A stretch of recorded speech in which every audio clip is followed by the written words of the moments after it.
오늘 본 말씀을 가지고 이젠 더 이상 하나님이 필요 없습니까? 라고 하는 제목으로 함께 은혜를 나누겠습니다. 모리 슈워츠라고 하는 저 미국 브랜다이스 대학 박사가 근육이 자꾸 굳어지는 루게릭이라고 하는 불치병에 걸렸습니다. 이 루게릭 병은 근육이 자꾸만 굳어져서 마지막에는 심장도 굳고 심장이 멈춰서 죽는 병입니다. 이런 병에 걸려서 병원에 있는데 미치라고 하는 학생이 화요일마다 이 교수를 찾아와서 이 교수를 위로하고 대화를 나눴습니다. 그렇게 그 교수와 이 학생이 대화를 나누는 가운데 이 학생은 이 모리 슈워츠 교수로부터 귀한 말들을 많이 들었습니다. 마지막을 준비하고 있는 교수와 젊은 학생과의 대화입니다. 이 미치라고 하는 학생이 그 교수와 대화한 내용을 책으로 편집해서 엮어냈는데 그 내용이 아주 생생하고 아주 생동감이 있는 대화록입니다. 바로 모리와 함께한 화요일이라고 하는 책인데 이 책은 나오자마자 금방 슈퍼 베스트셀러가 됐습니다. 이 책의 마지막에 이런 말이 나옵니다. If you know how to die, you know how to live. 어떻게 죽어야 하는지를 알면 어떻게 살아야 하는지도 알 수 있다라는 말입니다. 그렇습니다, 여러분. 어떻게 죽어야 할지를 알게 되면 어떻게 살아야 할 것인가를 알 수 있습니다. 그런데 문제는 내가 죽는다는 것을 모른다는 데 있습니다. 예수 믿는 사람들조차도 이 세상의 종말이 가까웠다는 것을 생각하지 못하고 있습니다. 그래서 회개하지 않고 교만하고 악을 행하고 있습니다. 발악을 하고 있습니다. 우리는 그 마지막 날이 가까웠음을 알아야 합니다. 그럴 때 우리는 어떻게 살아야 할지를 알게 되는 거예요. 오늘 주님은 우리에게 두 가지 중요한 말씀을 하십니다. 첫째는 징조를 통해서 그날이 가까운 줄 알라는 것입니다. 본문 32절로 33절입니다. 우리 같이 읽겠습니다. 시작. 무화과 나무의 비유를 배우라. 그 가지가 연하여지고 잎사귀를 내면 여름이 가까운 줄을 아나니 이와 같이 너희도 이 모든 일을 보거든 인자가 가까이 곧 문 앞에 이른 줄 알라. 아멘. 그러니까 오늘 말씀은 우리 예수님께서 무화과 나무 가지가 연해지고 잎사귀가 나면 여름이 가까운 줄 너희가 알지 않느냐? 그와 같이 모든 것에도 징조가 있으니 너희는 미련하지 말고 깨어서 그것을 깨달으라. 이런 말씀입니다. 저 러시아에서 내려오는 전래동화 가운데 이런 이야기가 있습니다. 한 젊은이가 그날도 아주 열심히 밭일을 하고 집으로 돌아오고 있었습니다. 그런데 저승사자가 그 앞에 떡 나타났습니다. 이 젊은 농부는 그 저승사자에게 항변했습니다. 아니, 나 아닙니다. 나 아직 젊습니다. 어찌 나한테 미리 알리지도 않고 이렇게 들이닥칩니까? 저승사자가 말합니다. 아, 그렇구나. 자네 걸음걸이가 하도 이상해서 내가 다른 사람인 줄 착각했네.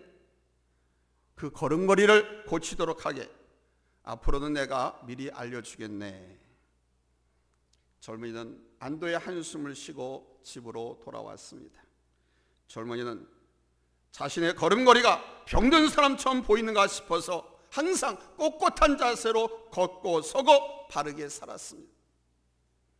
그는 결혼도 하고 자녀도 낳아서 행복하게 잘 살았습니다. 그런데 어느 날 시장에 나갔다가 무엇에 홀렸는지 아주 독한 술을 마시고 밤늦게 집으로 돌아오게 되었습니다. 그런데 집으로 돌아오는 그 밤에 죽음의 사자가 또 나타나서 그의 앞을 가로막았습니다. 그는 다시 죽음의 사자에게 항변했습니다. 아니, 저승사자님, 잘못 봤습니다. 저 아니에요.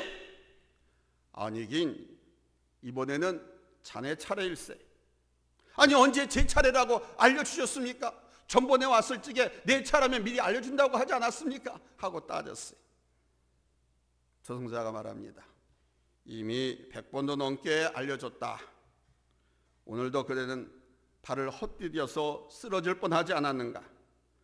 거울을 볼 때마다 주름살을 보지 못했는가?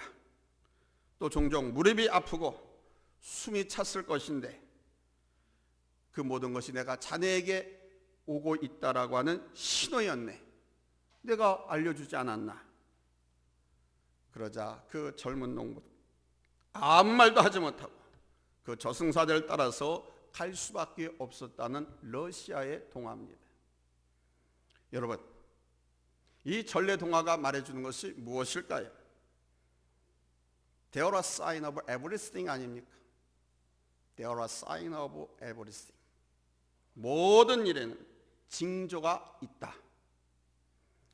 얼마 전에 보던 해외 투표에 따르면 큰 사건의 경우는 적어도 100번 이상의 징조가 미리 보이고, 비록 아주 작은 사건이라 할지라도 반드시 10가지 이상의 사전 징조가 나타난다는 것입니다. 그렇습니다, 여러분. 개인적으로든 국가적으로든 인간 세계와 자연 세계에서든 무슨 일이 일어나기 전에는 반드시 징조가 있습니다. 그런데 그 징조란 한두 번이 아니라 이미 그 전부터 있어 왔던 일들이라는 사실입니다. 그러나 문제는 우리가 그것을 깨닫지 못한다는 데 있습니다. 잠시 생각하고 고개를 갸웃거렸다가도 그냥 무시해버리거나 잊어버리는 것이 문제지요. 여러분, 징조를 보고 깨달아야 됩니다. 예수님은 우리에게 바로 이 종말의 징조에 대해서 분명히 말씀해 주셨습니다. 오늘 우리가 함께 본 마태복음 24장에 보면 5가지 징조에 대해서 말씀하셨습니다. 그 첫째 징조는 뭐냐? 거짓 그리스도, 거짓 선지자들이 성행할 것이라는 것입니다. 그 이단과 사이비들이 많이 나타나게 될 것이라고 하셨습니다.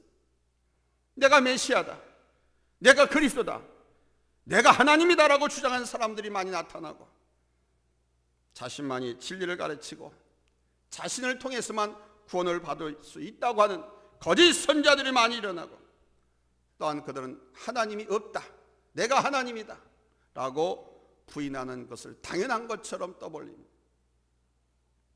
이런 일들이 지금 여러분 얼마나 많이 일어나고 있습니까? 우리나라에만 해도 가짜 메시아가 몇 명 있습니다. 많은 이단들이 있습니다. 공식적으로 약 50여 개의 이단이 있습니다. 그리고 과학 문명의 혜택을 누리면서 인간은 더 이상 신이 없다고 하고 스스로 신이 되고 말았습니다. 영국에서는 여러분도 보셔서 아시겠지만 버스에다가 우리는 더 이상 신이 필요 없다 이렇게 광고까지 하고 다녔습니다. 이렇게 우리 인간의 죄악이 극에 달하고 있습니다. 이것이 종말의 징조입니다. 두 번째는 난리와 전쟁입니다. 나라와 나라가 싸웁니다. 민족과 민족이 싸우고 종교와 종교가 무섭게 싸웁니다. 지금 세계 곳곳에서 이러한 양상이 나타나고 있지 않습니까? 그런데 이런 싸움만이 아닙니다. 정치적인 이유와 경제적인 이유, 민족주의 우월감으로 보이지 않는 싸움이 얼마나 치열한지 모릅니다. 꼭 무기를 사용해야만 싸움만 전쟁이 아닙니다. 한 나라의 욕심을 위해서 자기네 자원을 무기화하고 식량을 무기화하고 기술과 재정을 무기화하는 것도 총성 없는 전쟁입니다. 세 번째는 자연 파괴입니다. 우리 하나님께서 이 우주 만물을 창조하시고 우리 인간 품에 안겨준 이 자연은 생명과도 같은 것입니다. 그런데 과학기술의 발달은 자연이 자연을 파괴하는 것으로 나타나고 있습니다.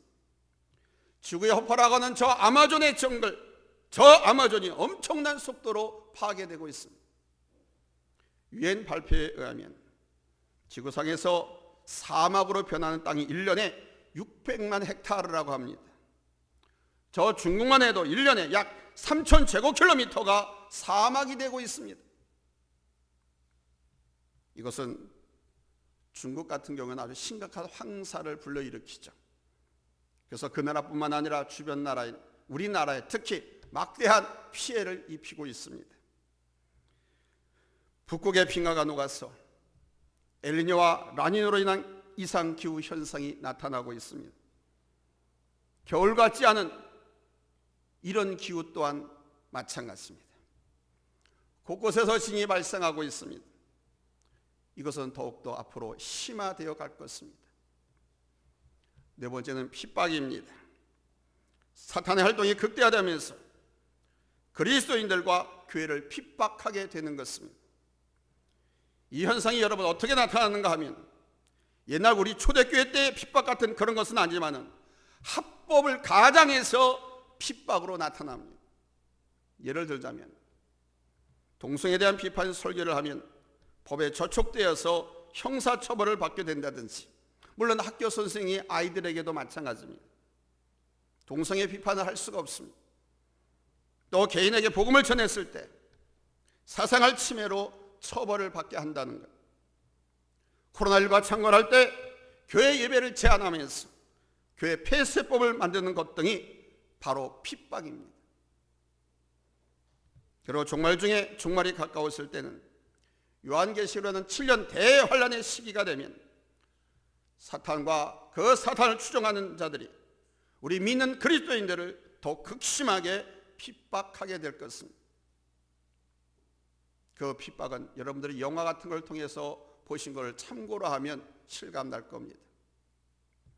다섯째는 인간의 사랑이 극도로 식어진다는 것입니다. 물질 문명의 발달로 인간의 사랑이 식고 깨어지고 있고, 인간의 사랑이 이상한 방향으로 흘러가지 않습니까? 개인과 개인 간의 관계가 단절되고 원수가 되고, 부부관계가 파괴되고 있고, 가족이 해체되고 있으며 인간의 생명마저, 존엄성마저 무너지고 있습니다. 이런 인간 사회의 모습이 우리 주님께서 말씀하신 종말에 우리 주님 재림하시는 하기 전에 나타날 징조들입니다. 이러한 징조를 볼 줄 알고 깨달을 줄 아는 것이 그리스도인의 지혜고 능력인 것입니다. 알고 깨달으면 대비하고 준비할 수 있지 않습니까? 우리는 주님께서 오시는 그날과 그때를 정확히 알 수가 없습니다. 그날은 우리 주님도 모르고 오직 우리 하나님 아버지만 아신다고 하셨습니다. 그러나 분명한 것은 그 날이, 종말이 반드시 있다고 하신 것입니다. 그러면서 그 징조에 대해서 말씀하시고, 그 징조가 있은 후에 우리 예수님께서 다시 오시겠다고 하신 것입니다. 때문에 이 징조를 분별하는 것, 이 징조를 깨닫고 대비하는 것이 중요합니다. 그 징조가 있기 때문에 이룬 줄 알라고 하신 것입니다. 징조를 통해서 느끼고 깨닫는 지혜를 갖는 것이 바로 우리 그리스도인이 가져야 할 첫 번째 삶의 지혜인 것입니다. 두 번째는 깨어서 대비하는 삶을 사셔야 됩니다. 오늘 주님께서 강권하시는 것은 깨어 있으라는 것입니다. 자지 말라는 겁니다. 본문 42절에 그러므로 깨어 있으라, 어느 날에 너희 주가 임하는지 너희가 알지 못함이니라. 징조만 보고 그것만 알고 있어서는 안 된다는 것입니다. 그것을 알았다면 깨어나야 됩니다. 화들짝 놀라서 깨어나야 됩니다. 활짝 놀라서 깨어서 대비하는 삶을 살아야 한다는 것입니다. 징조는 사실 누구나 보고 누구나 알 수 있습니다. 우리는 종말 의식을 갖고 살아가는 사람들 아닙니까? 종종 우리는 성경을 차치하고라도 이 시대가 종말이라고 말을 많이 합니다. 말세다, 세상 말세다 말을 많이 합니다. 점점 더 거짓 선자들의 말이 일어나고 있고, 세계 공조를 말하지만 나라와 나라 간의 경쟁과 싸움이 얼마나 치열합니까? 자연 파괴가 일어나고 있고, 우리 인간성, 사람이 사람됨을 포기하는 인간성 파괴가 점점 더 격화되고 있지 않습니까?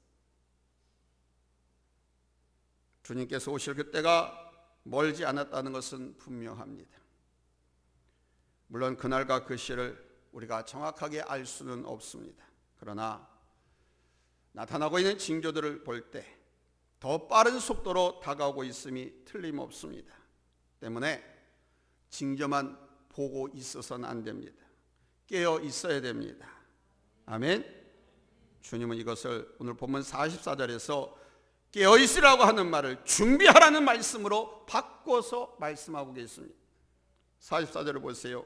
이러므로 너희도 준비하고 있으라. 생각하지 않은 때에 인자가 오리라. 여러분, 이 깨어 준비하는 삶이 무엇입니까?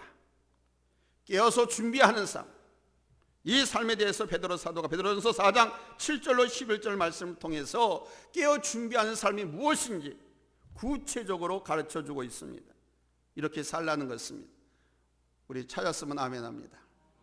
합독하겠습니다. 시작. 만물의 마지막이 가까웠으니 그러므로 너희는 정신을 차리고 근신하여 기도하라. 무엇보다도 뜨겁게 서로 사랑할지니 사랑은 허다한 죄를 덮느니라. 서로 대접하기를 원망 없이 하고 각각 은사를 받은 대로 하나님의 여러 가지 은혜를 맡은 선한 청지기같이 서로 봉사하라. 아멘. 네 가지입니다. 정신 차리고 근신하여 기도하라. 뜨겁게 서로 사랑하라. 서로 대접하기를 원망 없이 하라. 하나님께 주신 그 직분을 선한 청지기같이 서로 봉사하라. 첫째, 정신 차리고 근신하여 깨어 기도하는 것입니다. 이것은 영적인 삶이라고 말씀드릴 수 있습니다. 그러니까 영적인 삶을 준비하는 거예요. 시대의 징조를 분별하되 영적으로 분별하고 하나님과의 관계를 준비할 수 있는 길이 여러분 무엇이라고 생각하십니까? 이 종말 시대를 깨어서 살 수 있는 길은 기도와 하나님의 말씀밖에 없습니다. 때문에 우리는 쉬지 않고 기도해야 할 줄로 믿습니다. 아멘. 두 번째는 서로 사랑하는 삶입니다. 여러분, 종말에 나타나는 가장 두드러진 안 좋은 현상이 뭔지 아십니까? 우리 인간의 사랑이 식어지는 거예요.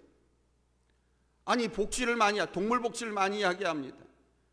그래서 개나 돼지나 닭이나 이것도 잡아서 우리의 식욕으로 쓰려고 하면 죽일 때 고통받지 않게 죽이라고 말합니다.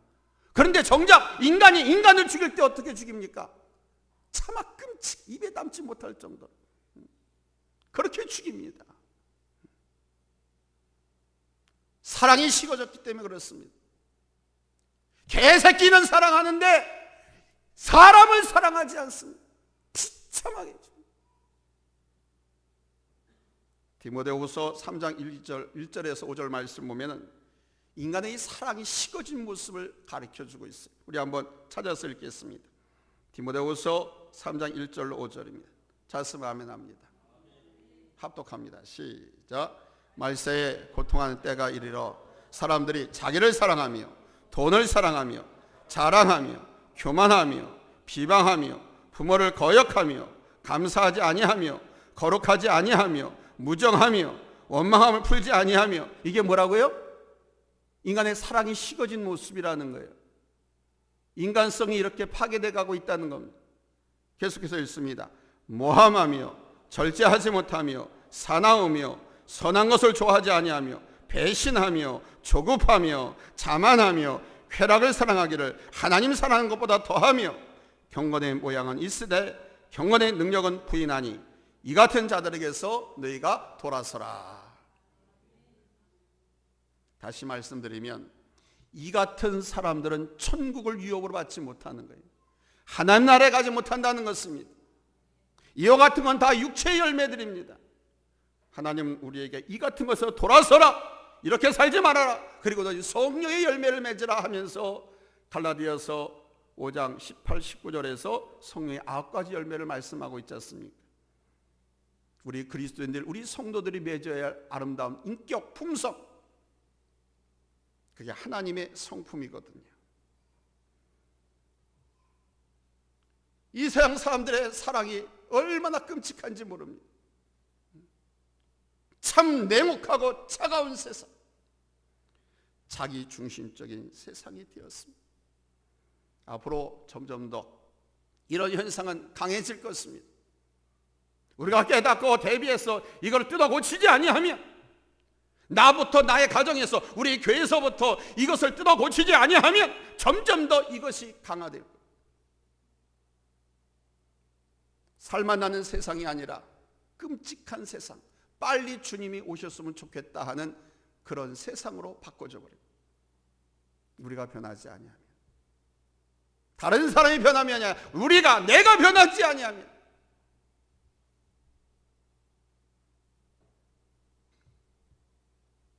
이렇게 냉혹하고 자기중심적이고 이기적이고 차가운 세상, 이런 세상을 따뜻하게 할 뿐만 아니라 하나님 나라를 준비하는 삶은 다른 것, 서로 뜨겁게 사랑하는 것입니다.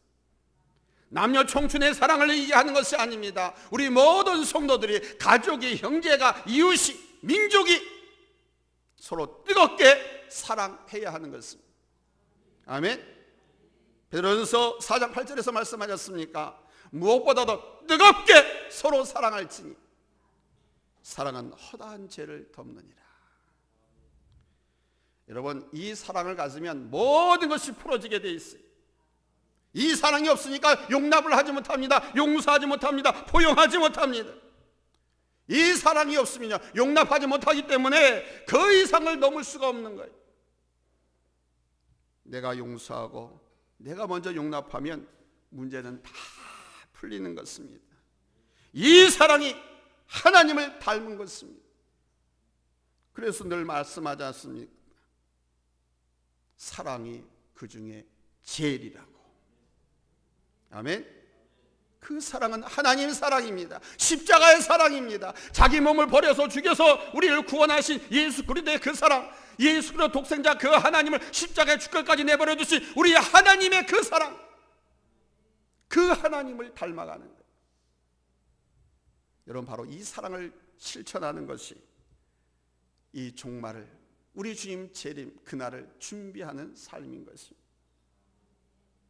세 번째는 서로 봉사하는 것입니다. 나는 누구에게 봉사받고 섬김받고 나는 누구에게 도움만 받고 하는 것이 아니라 내가 다른 사람을 섬겨주고 내가 다른 사람을 봉사하고 섬겨주고 서로 each other,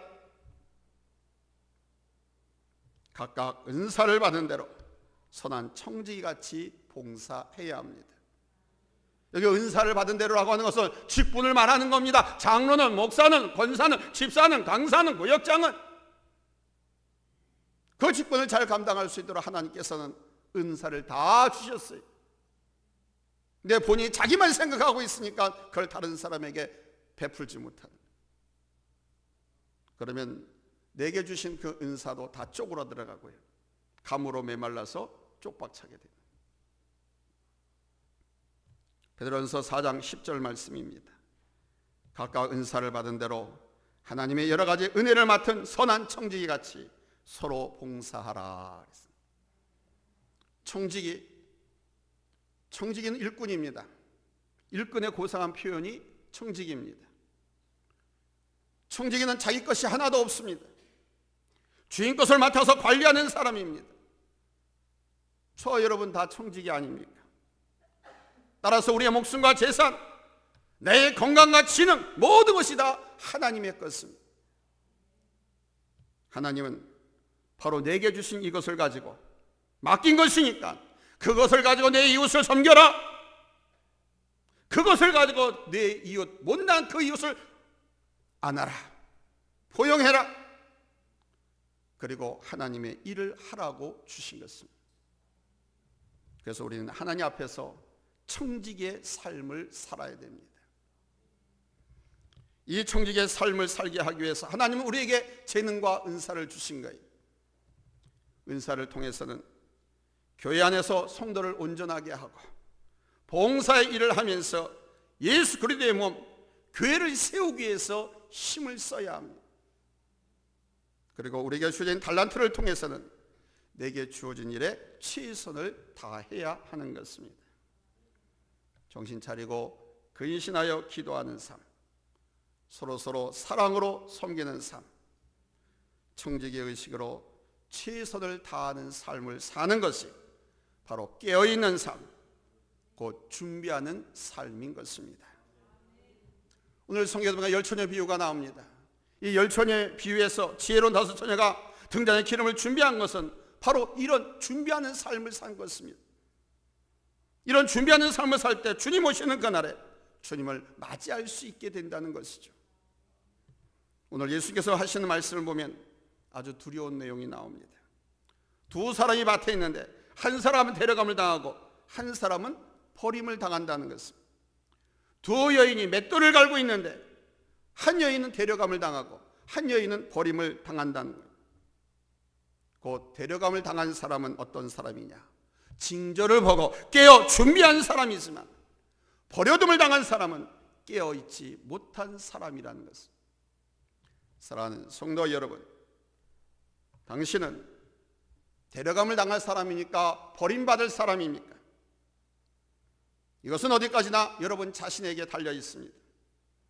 내가 어떻게 깨어 어떻게 준비하고 있느냐입니다.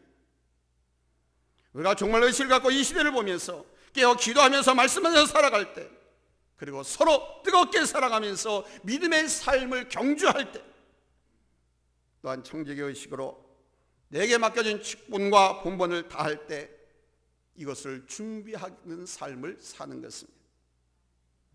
이 영원한 삶을 위해서 항상 깨어 준비하는, 그리고 우리 주님 재림하실 때 기쁨으로 마라나타 주 예수여 어서 오시옵소서 할렐루야 하면서 영접하고, 아멘, 기쁨으로 영생에 들어갈 수 있게 되기를 예수님의 이름으로 축원합니다.